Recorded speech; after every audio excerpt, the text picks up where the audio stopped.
ஆரம்பத்தில் இந்த மொபைல் தான் வச்சுருந்தேங்க. பாருங்கள், இது வாங்கி கிட்டத்தட்ட 6 வருஷம் கிட்ட ஆக போகுது. ஆசஸ் ஜென்ஃபோனு மேக்ஸ் M2 இந்த ஃபோன் தாங்க யூஸ் பண்ணிட்டு இருந்தேன். 2018 வாங்குனது ஆன்லைனில். இந்த ஃபோன் தான் இத்தனை நாள் யூஸ் பண்ணிட்டு இருந்தேன். இதில் ப்ராப்ளம் என்னென்னா, டிஸ்பிளே போயிடுச்சு. டிஸ்பிளே மாற்றிட்டேன், மறுபடியும் அது போயிடுச்சு. ஆனால் வந்து வெளிச்சமே ஒன்றுமே தெரிய மாட்டேங்குதுங்களா. இதான் வச்சு யூஸ் பண்ணிட்டு இருந்தேன். ஆனால் இது ஆன்லைனில் வாங்கினது அப்போது ஒரு 8000 8500 அப்படி வாங்கினேன். ஆனால் ப்ராப்ளம் என்னன்னா, இதில் ஆரம்பத்துலேயே ஸ்லோ சார்ஜிங்னு வரும் சார்ஜ் போட்டால். அதுக்கப்புறம் என்ன பண்ணுறது, திரும்ப ஷோரூமில் கொடுத்தேன், சர்வீஸ் சென்டரில் கொடுத்தா அந்த வாரண்ட்டி இருந்தது. கொடுத்தேன், செக் பண்ணி பார்த்து அந்த மதர் போர்டு ஃபால்ட்டுன்னு மதர் போர்டு மாற்றினாங்க. அதுக்கப்புறமா அந்த USB வருது பார்த்திங்களா, B டைப்பு, அது போயிடுச்சுன்னு சொல்லி அதையும் மாற்றினாங்க. ஆனால் கொஞ்ச நாள் நல்லா வேலை செஞ்சு திரும்ப பிரச்சனை வந்துச்சு. வேறு வழி இல்லாமல் சரி வாங்கிட்டோமேன்னு சொல்லிட்டு அப்படியே யூஸ் பண்ணிட்டே இருந்தேன். இப்போ அந்த ஃபோனை மாற்றுறதுக்கு காரணம் என்னன்னா, எல்லாமே அப்டேட் ஆகி போச்சு. இப்போ நம்ம எதனா நெட் பேங்கிங்கு மற்ற இதெல்லாம் எதனா ஓப்பன் பண்ணும்போது பார்த்திங்கனால இது வருது, நியூ வெர்ஷன் கேட்குது. அதனால தான் என்ன பண்ணிட்டேன்னா இந்த ஃபோனை ஓரம் கட்டிட்டேன். அது இல்லாமல் இதுவும் டைம் முடிஞ்சு போச்சு. ஒரு செல்லு வாங்கினா ஒரு 5 வருஷம்தான் நம்ம பாதுகாப்பாக வச்சுருந்தா. அதனால் என்ன ஆகுதுன்னா, இவங்க அந்த அப்டேட்டுன்னு கொடுத்துட்றாங்களா, அதனால் நம்ம ஃபோன் மாற்றன்னு தான் இருக்குது. ஆனால் அந்த ஃபோனு ஒன்றுமே இல்லை, இதில் ஓப்பன் ஆகுது, ஆனால் உள்ள லைட்டிங் ஒன்றுமே தெரியல பாருங்கள். இப்படியே தான் வச்சு ஓட்டியிருந்தேன். இதுதான் என்னுடைய ஃபோனு. சரி, மேற்கொண்டும் இதை வந்து யூஸ் பண்ணால் நம்மளால் முடியாது. அதனால் இந்த ஃபோனு பதிலாக வேறு ஒரு ஃபோனு, புது ஃபோன் வாங்கியிருக்கேன். அந்த ஃபோன் வாங்க பார்ப்போம் எப்படி இருக்குதுன்னு.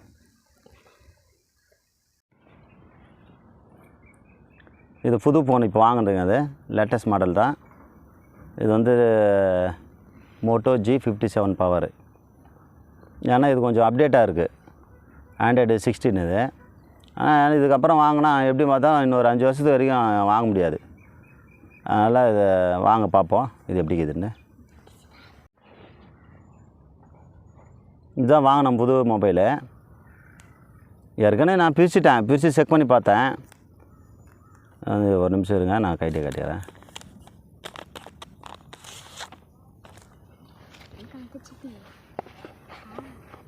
ஏற்கனவே நான் யூஸ் பண்ணிட்டதை நல்லா தான் இருக்குது.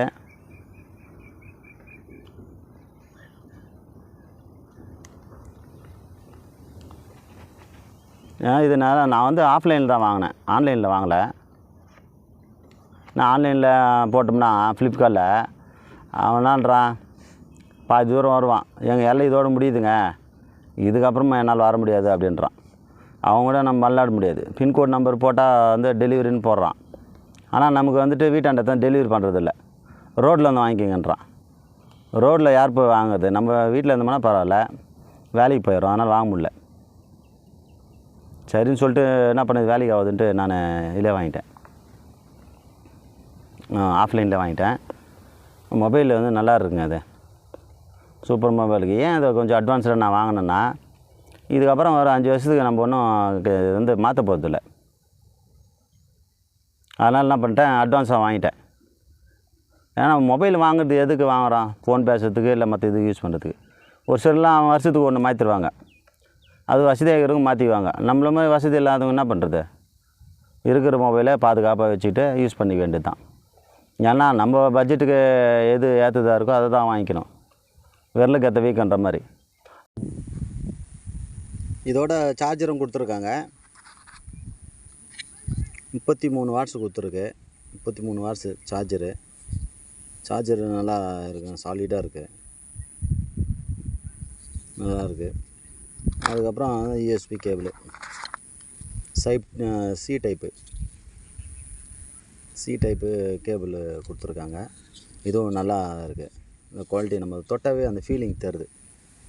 இந்த ஒரு கேபிளோ இல்லை எதனா வந்து நம்ம தொடும்போதே தெரியும் அதனுடைய ஃபீலிங்கு, அது ஒரிஜினலாக டூப்ளிகேட்டா அப்படின்ட்டு.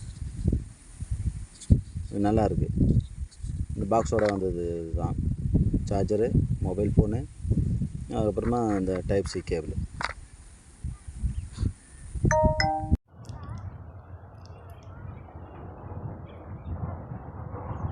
இதில் ஸ்பெசிஃபிகேஷன் பார்த்துருவோம். டிஸ்பிளே பார்த்தீங்கன்னா 17.06 கிட்டத்தட்ட 6.72 இன்ச்சு வந்து கொடுத்துருக்காங்க. ரெஃப்ரெஷ் ரேட் பார்த்தீங்கன்னா 120. ஃபுல் ஹெச்டி டிஸ்பிளே இது. கொரில்லா கிளாஸு டிஸ்பிளே வந்து கொடுத்துருக்காங்க.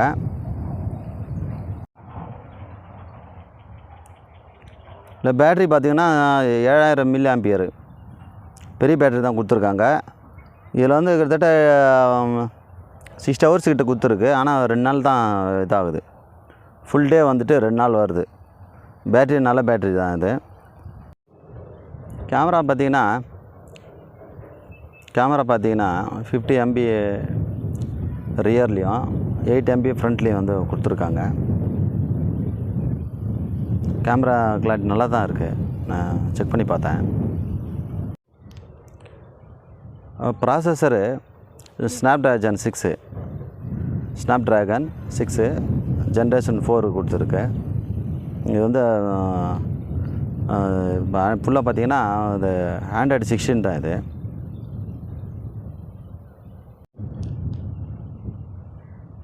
இல்லை IP64 கொடுத்துருக்கான் வாட்டர் ரெசிஸ்டன்ஸு.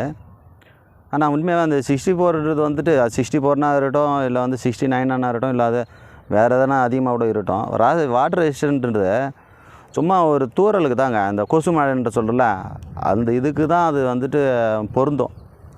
நீங்கள் எடுத்துகிட்டு போயிட்டு வாட்டர் ரெசிஸ்டன்ஸ் தானே 69 இருக்குது, இல்லை அதுக்கு மேலே இருக்குது அப்படின்னு நினச்சி நீங்கள் தண்ணியில் போட்டிங்கன்னா கோயந்தா. ஏன்னா நீங்கள் அது வாட்டர் ரெசிஸ்டன்ஸ் பார்த்துட்டு நீங்கள் வந்து வாரண்டி வந்து அவன் கிளைம் பண்ணுவானான்றது டவுட்டு தான். தண்ணியில் போயிடுச்சுங்க, தண்ணி உள்ளே போயிடுச்சுங்க, மதர் வீடு போயிடுச்சு அப்படின்னு சொல்லுவான். ஆனால் அது அந்த அளவுக்கு வந்துட்டு வாரண்டி வந்து கிளைம் ஆகுன்றது தெரில நமக்கு. நீங்கள் இந்த ஐபி வந்து என்ன தான் நீங்கள் வாங்கினாலும் சரி, ஐபி வேல்யூ அதிகமாக வாங்கினா கூட வாட்டர் ரெசிஸ்டன்ஸ் வேல்யூ இங்கே பாருங்கள். அந்த செல்ஃபோன் உள்ள ஓட்டைக்குதுல்ல, ஓட்டை இருக்கிற வரைக்கும் கம்பல்சரி 100% தண்ணி உள்ளே போகும். இந்த டிஸ்பிளே கார்னரில் வேணால் போகாமல் இருக்கலாம். இந்த டிஸ்பிளே இருக்குல்ல, எங்கெங்கே வந்து சீல் பண்ணியிருக்கோ அந்த இடம் வேணால் போகாமல் இருக்கலாம். சும்மா சாதாரண மழைக்கு தாங்கும், அது எப்படியாப்பட்ட மொபைல் இருந்தாலும் சரி. ஆனால் இந்த ஓட்டை இந்த கேப் இருக்கு பாருங்கள், சார்ஜரு ஹோல்ஸு, மைக் ஹோல்ஸு, இந்த 3.5 ஜாக்கு, ஸ்பீக்கர் ஹோல்ஸு, இது எல்லாமே 100% தண்ணி உள்ளே போகும், ப்ராப்ளம் வரும். நீங்கள் அதை பார்க்குறது காட்டிலும் நீங்கள் செல்லு வந்து சேஃப்டியாக வச்சுக்கிறது தான் உங்களுக்கு நல்லது. சவுண்டு நல்லா இருக்குங்க. அதில் டால்பி அட்மாஸ்பியர் கொடுத்துருக்கான். நல்லா இருக்குது சவுண்டு, வந்து நல்லா பேஸ் பூஸ்டிங் தான் இருக்குது. கிளியராக இருக்குது சவுண்டு. மற்ற செல்லு காட்டிலும் இது கொஞ்சம் நல்லா தான் இருக்குது effect. Dual speaker, stereo speaker. ஸ்டீரியோன்னாவே 2 தான், லெஃப்ட் ரைட்டு தான் வரும். இது நல்லா தான் இருக்குது. அதே மாதிரி இந்த ஸ்வைப் பண்ணுறல நல்லா ஸ்மூத்தாக இருக்குங்க. நல்லா ஸ்மூத்தாக இருக்குது. நல்லா வந்துட்டு ஈஸியாக மூவ் ஆகுது. ஒரு சில இதில் ஒரு மாதிரி ஸ்டக் ஆகிற மாதிரி ஒரு ஃபீலிங் இருக்கும். இது அந்த மாதிரி இல்லை, நம்ம எப்படி தள்ளாலும் வந்துட்டு ஸ்மூத்து வந்துட்டு இருக்குது. இந்த செல்லு வந்து பிடிக்கும் போதே ஒரு நல்ல ஸ்மூத்தான ஒரு ஃபீலிங் கொடுக்குது. நல்லா இருக்குது. இந்த டிசைன் எல்லாம் நல்லா இருக்குது. இந்த கார்னர் எட்ஜ் எல்லாம் பார்த்திங்கன்னா நீட்டாக கிளியராக வந்துட்டு இருக்குது. இந்த ஐஃபோன் மாதிரி ஒரு ஃபீலிங்கு இருக்குது. நல்லா இருக்குது. மெயினாக அந்த க்ரிப்பு வந்துட்டு இதாக இருக்குங்க, தெரியுதுங்களா உங்களுக்கு? இந்த மாதிரி வரியாக இருக்குது பாருங்கள். இதுனா அதுனா இந்த கைரேகையோட நல்லா வந்து ஹோல்ட் ஆகுது. இப்படி பிடிக்கும்போது செல்லு வந்து அப்படியே ஹோல்ட் ஆகுது, இதாக மாட்டேங்குது. நல்லாயிருக்கு. ஓகே, இந்த மொபைல் டீட்டெயிலில் பார்த்தோம். உங்களுக்கு வந்துட்டு உங்களுக்கு பிடிச்சிருந்தா வாங்கிக்கிங்க. ஆனால் வாங்கிறதுக்கு முன்னாடி அட்வைஸ் என்னன்னா, அதான் நம்ம பட்ஜெட்டுக்குள்ளே பார்த்துங்க. நமக்கு என்ன தேவையோ அதுக்கு அது மாதிரி நீங்கள் மொபைலை சூஸ் பண்ணிக்கிங்க. ஏன்னா அதுக்காக 1 லட்ச ரூபா 1 லட்சமாக வந்துட்டு அப்பா அம்மாக்கிட்ட சொல்லி அவங்கள கஷ்டப்படுத்தி இஎம்ஐலையோ அந்த மாதிரி வாங்காதீங்க. முடிஞ்ச அளவுக்கு நம்மக்கிட்ட காசு எவ்வளோ இருக்கோ அதுக்கேற்ற மாதிரி நமக்கு என்ன இப்போ தேவை, நமக்கு வந்து மொபைலில் தேவையானது என்ன வேணும் அதுக்கேற்ற மாதிரி மொபைலை சூஸ் பண்ணுங்கள். சும்மா ஏதோ வந்துட்டு மொபைலில் வந்துட்டு வாங்கணுன்னு சொல்லிட்டு ஹை ரேட்டில் வாங்கி, ஏன்னா டிஸ்பிளே ஒரு முறை போச்சுன்னா அவ்வளோதான். அது நீங்கள் எவ்வளோ காஸ்ட்லி கொடுத்து வாங்கினாலும் டிஸ்பிளே உடஞ்சிச்சின்னா அந்த மொபைல் திரும்ப டிஸ்பிளே மாற்றுறதுக்கு பாதி காசு வந்துடும். அதுக்கு என்ன யோசிப்பான், புது மொபைல் வாங்கிக்கலாம் அப்படின்ற மாதிரி தோணும். அப்போ காசு வேஸ்ட்டு தான் அது.